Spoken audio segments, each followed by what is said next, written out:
È con noi Raffaele Padrone, vice segretario nazionale dell'UGL, FSP Polizia, ben trovato Padrone. Beh, ne abbiamo Grazie, parlato ben trovato. anche in apertura, questo tema del bullismo che ha fatto parlare tutta Italia, che di fatto, insomma, da un certo punto di vista fa tornare tutti quanti per qualche istante tra i banchi di scuola e chiederci ma noi a un tempo ci saremmo mai relazionati così di fronte a un professore? Lei che cosa ne pensa?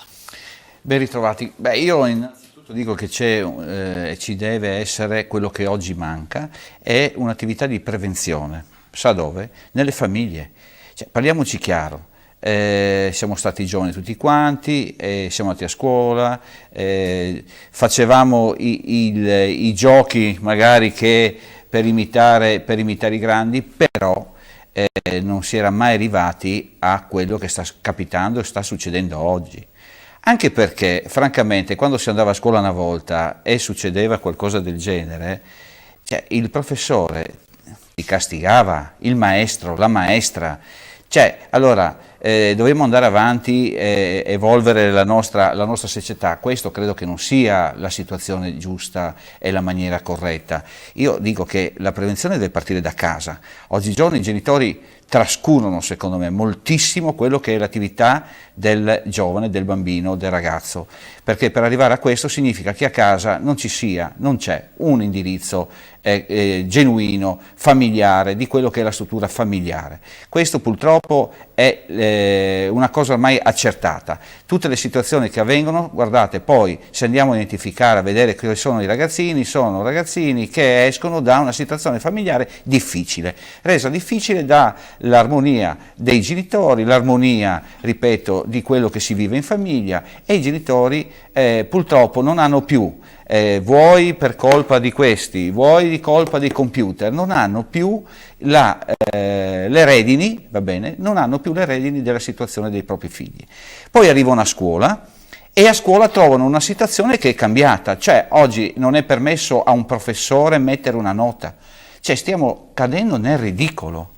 Stiamo cadendo veramente nel ridicolo e preoccupa questa cosa perché è una situazione che evolverà nelle situazioni più peggiori. Infatti volevo proprio chiedere che cosa ci aspetta, insomma. Ma è chiaro, perché poi dobbiamo fare sempre un paragone per quello che è l'attività di polizia. La polizia deve arrivare già a fatti compiuti.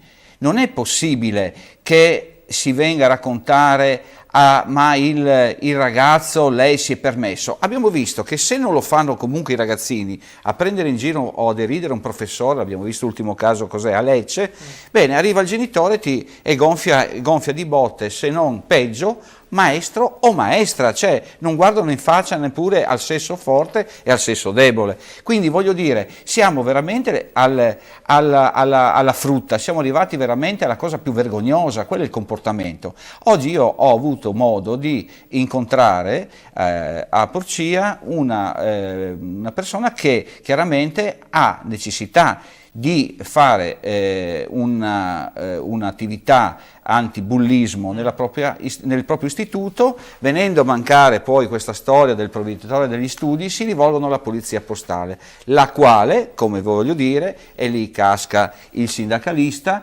Cosa fanno? Levano gli uffici delle polizie postali, quindi il lavoro di un unico ufficio viene raggruppato in tutte le 4 le province, e per avere questa attività, questo intervento della Polizia di Stato, si rallentano anche le attività che possono svolgere i colleghi della Polizia Postale all'interno delle scuole, e quindi c'è tutta una catena. Ecco cosa vuol dire poi tante volte chiudere gli uffici di polizia, che uno oggi non ha bisogno, ma domani potrebbe averne. Quindi attenzione, io mi auguro che intanto si faccia velocemente un governo, che questo governo che ha vinto ha promesso di mettere mano alla sicurezza. La sicurezza inizia anche da queste piccole cose. Vedremo. Grazie a voi. No, grazie a lei, Raffaele Padrone, vice segretario nazionale dell'UGL FSP Polizia di Stato. Denunciati a piede libero per furto un uomo e una donna, entrambi di 21 anni, entrambi di Pordenone.